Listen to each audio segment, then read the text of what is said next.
这个理事定哈，那各位好朋友，还有今天几位的新朋友啊，雷先生哈，大家午安哈。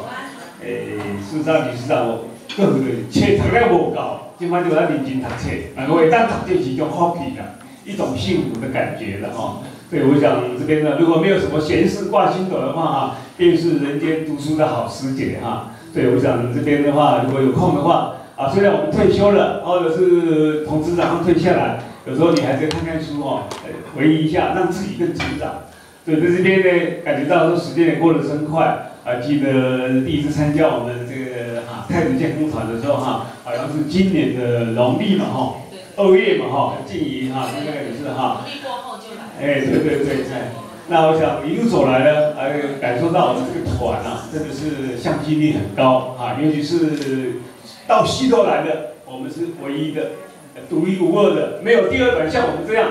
我很感谢我们理事长也能讲罢，伊就变成老天车。虽然说休息一下，伊嘛是有一个心灵讲座所以现在是不是借着各位掌声，我们给理事长掌声鼓励他。关于今年的年龄他有这样的精神我就笑脸对你们要跟他多学习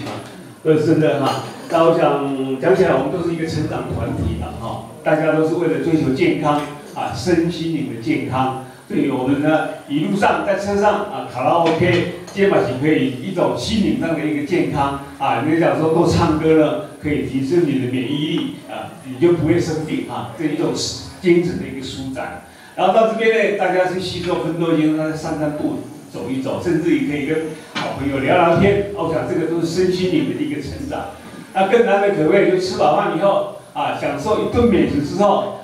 虽然有点想打瞌睡，但是一听到理事长说大家这个提出来这个宝贵的意见可以分享的话，我想相信各位今天大家精神饱满，尤其是美女在泡茶，还有我们肖校长的这个嫁女儿的喜饼，大家分享所以我想一直感觉说我们好像是个温馨的大家庭虽然每个礼拜只有1天的机会，但是真的1天的机会比你的兄弟姐妹都还亲切，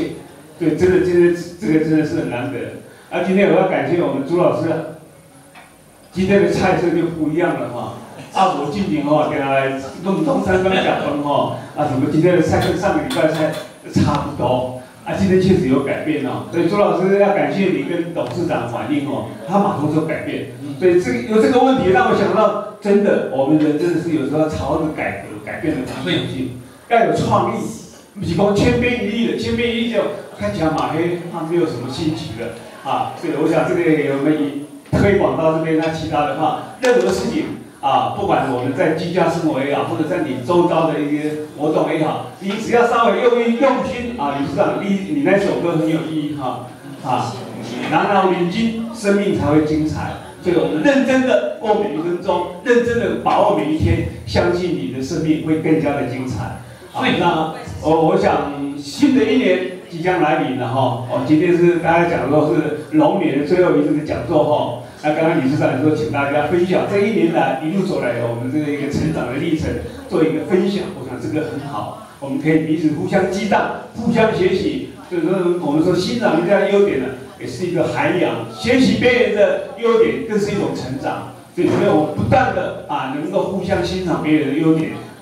转化为自己的优点，相信你的人生会更加的充实，会更加的进步。所以在这边呢，在这个岁末一个新年一个最后一次的心灵讲座，我想我们等一下请各位也能够多多发表你的感言。实际上，我们这个讲座是大家的，不是我少数几个。那我想我们之前看了一本书叫《生命的密码》事实上密码有待我们事实上生命也没有什么密码，就是你。 平时很用心的去生活，有什么困难你可以用心的去解决，想方法解决的话，我想你的人生没有什么密码，你一切都是很开朗的所以我想这本书当然有一些例子可以值得我们进入面对怎么样你的人生如果有什么困难，有什么密码解不开的你可以用心的去处理。如果真的解不开，找我们理事长我想我们这样研究的话，应该都可以解到人生没有解决不了的问题只要你用心打开你的心胸去接纳各种，去了解各种问题相信你的生命会感到更加的精彩所以我想这边的话，是不是给理事长一个建议？我们从明年新的开始我们如果整个讲座都延续下去，那中间有一个读书会的话，我们是不是可以改变一下里面的一个专书的研读的内容？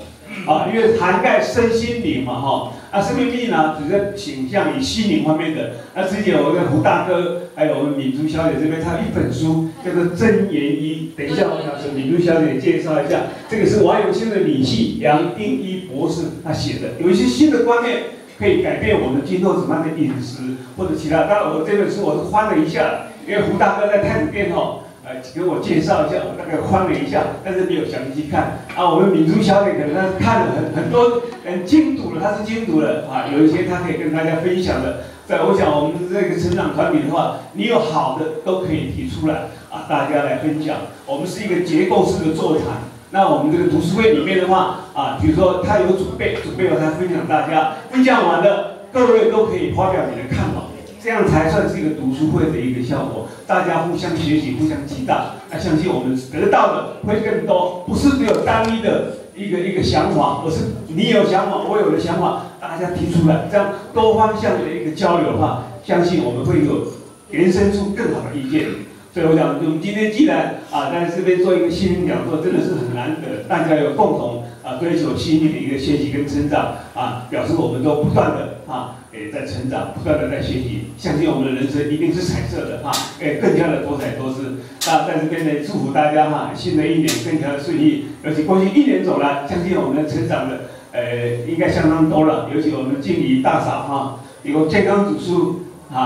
一直增加甚至有敏珠小姐说不用吃药了我想这个都是很好的现象相信我们每天都很快乐，也都不用吃药今天健康快乐。最后祝福大家新的一年心想事成，事事如意，谢谢。